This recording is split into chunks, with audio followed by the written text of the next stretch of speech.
Welcome to a Sober Shepherds podcast, because your voice matters. My name is David Weitz. So the feedback I got from the first podcast was, Dave, you didn't talk about what it was like. But you want a war story? I'll give you a war story. I'm going to give you a war story my way. I was a straw builder, but I'm not here to entertain you. Today I'm here to lay bricks. So you want to know what it was like? I'm going to tell you what it was like. You know the story. 3 pigs, 3 houses. One built with straw, one with sticks, one with bricks. The wolf huffed and puffed, and you know the rest. You see, I was a professional straw builder. I used to think I was building with something fast. Not slow and steady. Not careful. Not with a plan. I was one of those guys, you know the type, who grabs whatever's handy and starts stacking it up because it looks like progress. And when you're young at this, when you're scarred and ashamed, and you're trying to prove you're worth more than a mistake, speed feels holy. Speed feels like survival. I could build a day and a week out of excuses, a month out of workarounds, and it would look good on the outside. My life became a stack of pretty lies held together with hope and denial. I called it resilience. Most people called it stubbornness. God called it mercy, because he kept letting me wake up. And let me tell you something. If the straw method taught me one thing loud and clear, you can get away with a lot for a long time. That is, until you can't. So what happened? Well, and then the wind came. It didn't announce itself like a movie. There was no drum roll. Sometimes the wind is just a paper sliding off the table. Sometimes it's a storm that knocks the whole house down at 2 a.m. and I'm running around naked with a flashlight. What happened? Well, I kept building with the wrong materials. I told myself tomorrow I would fix the holes. I told myself I'd apologize later. I'll make amends to that person later. I'll be kinder later. And you know what later is? Later was a scam I ran on myself. Later was a place where consequences stayed behind a fake curtain. Well, and then I collapsed. Not once, not twice. A long, slow collapse. I passed out on the couch because I was exhausted from pretending. I passed out because I had been running away from the parts of me that needed to work the most. I had been a straw builder pretending to be a mason. And I am so sick of the cheap narratives. Well, Dave, just try harder. Dave, just have more faith, as if faith is a switch and not a muscle you've starved. As if trying harder without changing the foundation isn't just more straw. I'm tired of people acting like recovery is some pretty slideshow.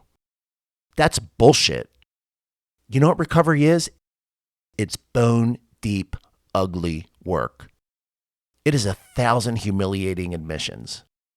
It is boring sometimes. It's getting up when your head says, stay down. It's asking for help when every proud fiber in your body says, not. Well, and then there are the other straw builders. Let's not forget about them. The ones who will hand you a pamphlet and smile and call it a blueprint. You ever meet one of these types? They have answers for everything. They aren't doctors. They aren't counselors. They are professional straw assemblers with nice shoes. They'll sell you a slogan, a shortcut, a one-size-fits-all miracle that sounds like a TED Talk. They'll paint their straw gray so it looks like concrete. They'll call it my experience. They'll say, trust me, do it my way. And what they really mean is, trust me so you don't have to look at the parts of me that are cracked. They're the ones who hand out diagrams for how to build a life on a napkin in between running errands. They mean well. It seems like they have good intentions. Some of them are very loud. Others whisper. They stand on their little stacks and clap because the pile didn't fall down for 5 minutes. You'll hear about them at meetings, on forums, even with a little badge that says, I'm certified. I joked one time about board certified straw assemblers. I wasn't entirely joking either. It's a phenomenon. They glamorize hustle. They sanctify speed. And they never stay around when the rain starts. They are a crowd that looks like professionals from 10 feet away. But up close, it's just straw. It's always been straw. So when you're rebuilding, you learn to spot the straw sellers.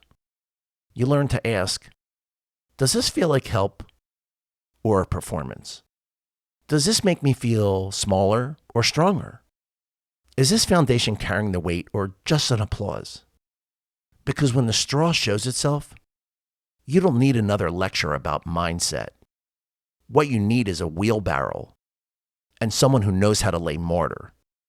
There were nights I would tear my place apart. Years I blamed everybody. It was the job, it was the people, the city, the weather. Anything but my hands. That's human, and it's useless.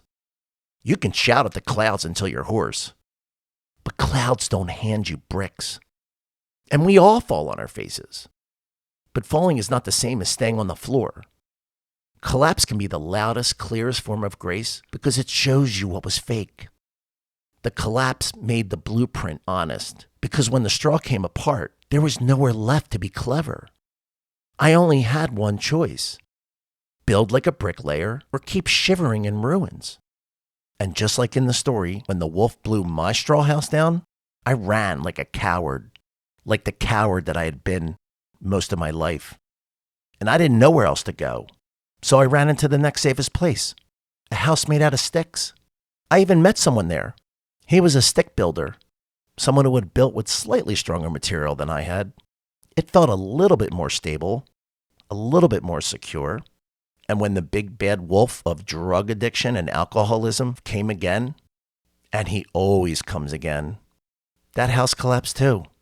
So we both ran together into a house made out of bricks. But he didn't stay. The person I ran with, he wanted safety without sacrifice. He left, but I stayed. And I stayed long enough to see the wolf come again. But this time, the house didn't fall. I witnessed it, and I asked the man who had built it, "How did you do that?" He said, "Because I'm a mason." And I realized, maybe I could become one too. So what is it like now? Well, eventually I learned how to be a mason. I learned what it meant to choose heavy things. Bricks aren't glamorous, but they're steady. They're honest. You don't brag about a brick. You don't get quick applause for a brick. But a wall made of bricks doesn't bow to the wind. A brick wall casts shade for your children. A brick wall outlives a cheap coffee trend. So this is what it's like now. Slow mornings with a checklist. Phone calls that are hard and right. Apologies that sound way worse coming out of my mouth than they do in my head because they're real. Meetings that feel like confession and therapy and church all at once. It's going to meetings and then driving home and feeling kind of stupid because you thought your ego was building the life, but it was only burning daylight. But there's joy in this. Not the flashy joy of applause, but the wide, patient joy of being useful and honest. There's a comfort in small tasks done deliberately. I get to be someone who shows up. I get to be someone who returns a call. I get to be a man who can feed his daughter, genuinely, without strings attached to shame. And here's the hard beauty. The people who stay, they stay for the bricks. They stay for the repetition, for the small moments. They don't come for the speeches. They come because you kept showing up, because your hands actually smelled like work, because your promises were slow, and then they were true. So if you're listening right now and you think you're a nobody, I'll tell you the truth. Nobodies make everything else possible. The anonymous nurse who holds a hand, the barista who remembers your name, the neighbor who shovels your walk when you can't. The work that no one sees is the work that lasts. There's dignity in that. So what do I do now? You know what I do? I lay another brick. I call one more person. I go to one more meeting. I tell one more truth. I stop trying to fix everything in a dramatic sweep and start doing the small, unpretty things that actually save lives. But hey, I still get angry. I still get scared. I still want to walk out of the room sometimes. But I also know how to sit in them now. I can be quiet, and I can be brave, and I can lay another brick and know that tomorrow I'll lay another. So the point to this is, I don't know where my voice will land. I want my words to be a bridge for somebody else who is tired of building with straw. So if you are starting over today, start with one honest thing. Say it aloud. Send the text you've been avoiding. Sit through a meeting. Put down one more brick.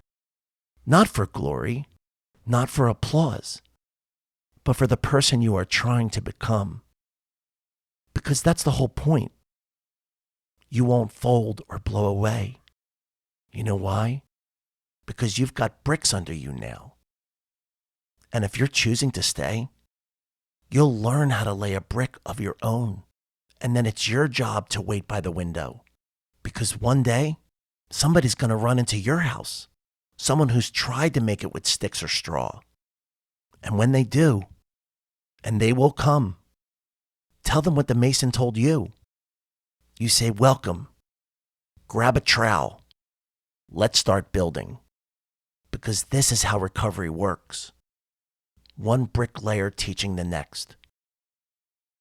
Someone stayed for you. Someone stayed for me. Now it's our turn to stay for someone else.